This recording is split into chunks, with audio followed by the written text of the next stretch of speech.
a long time ago, like this is around 600 years after Hijrah, so it's well after the ghaibah of our Imam, but in the early days, there was a lot of people in north of Iraq who are Nasibi, and many of them still are. Like during the time of Saddam, you have these places like Tikrit and all these places. And Mosul was one of these places where there used to be a lot of Nasibis. And the governor of Mosul was a man who was a non-staunch Nasibi, meaning he hated the Shia and he hated the Ahlul Bayt alayhi salam.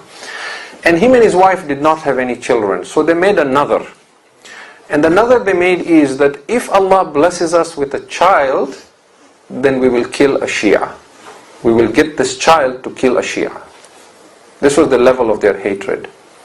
Now look at how Allah works. He blessed them with a child. So they blessed a child, they called this child Jamaluddin.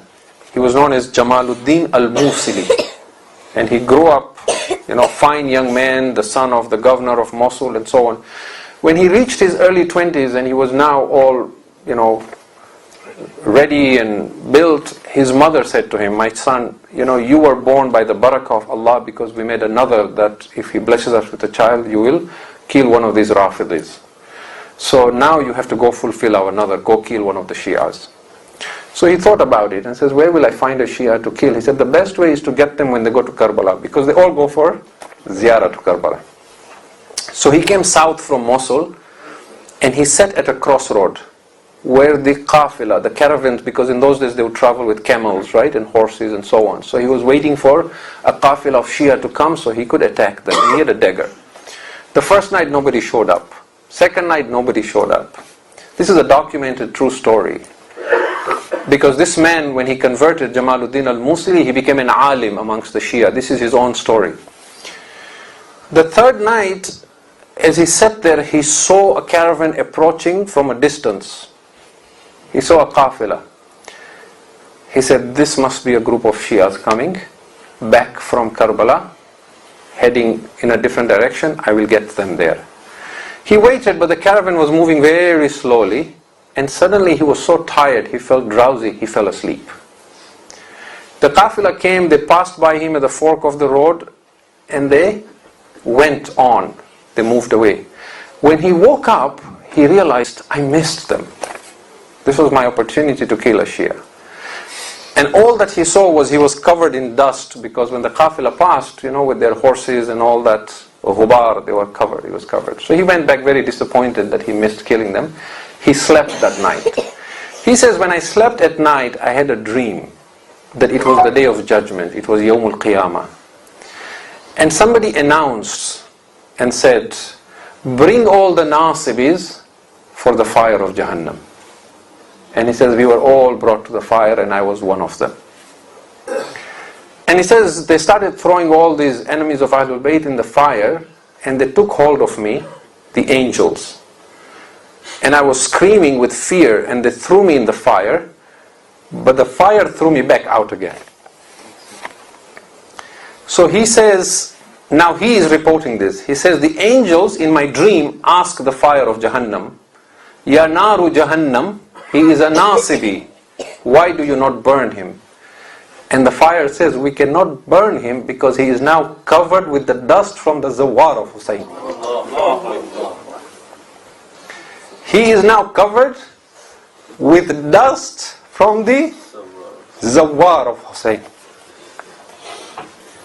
Now, he says, now his dream continues. He says, the angels washed me and removed all the dust from my body.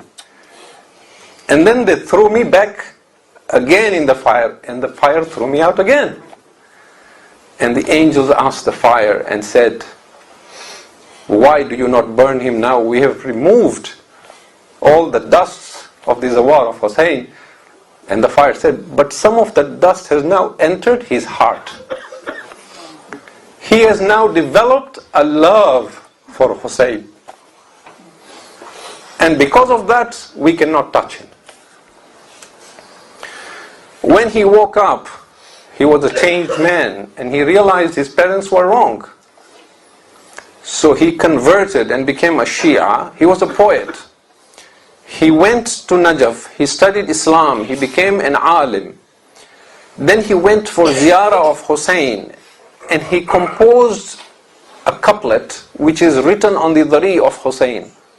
And these are the words of this alim, Jamaluddin al-Musili, who was born with the intent to kill the Zawar of Hussain. He composed this poetry. He says, and this is on the dhari of Imam al-Hussain, إِذَا شِئَتَ النَّجَاةِ فَزُرْ حُسَيْنًا. If you want salvation, then go visit Hussain. لِكَيْ تَلْقَ الْإِلَهَ قَرِيرَ عَيْنًا. So that you may meet your Lord with that which will delight your eyes. Why? فَإِنَّ النَّارَ لَن تَمَسَّ جِسْمًا. For the fire of hell will never touch a body. عَلَيْهِ غُبَارُ زُوَارِ الْحُسَيْنَ. On which is the dust of the Zawar of Hussain. إذا شئت النجاة فزر حسينا لكي تلقى الإله قرير عينا فإن النار لن تمس جسما عليه غبار زوار الحسين. And that is why you're told, if someone goes to Karbala, comes back, try and shake his hand or hug him before he takes a shower even. Because he brings with him a barakah that you don't understand, but the fire of hell understands, that the angels understand. It doesn't matter in this world, but it matters in the hereafter.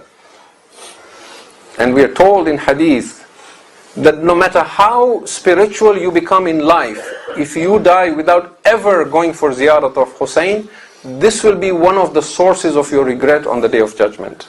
Unless you don't have the health or the wealth, that is a different case. For those, the Ahlul Bayt love their Shia so much, they will come for your ziyarah. But if you have the means and the ability, at least once in your lifetime you must go see Hussain.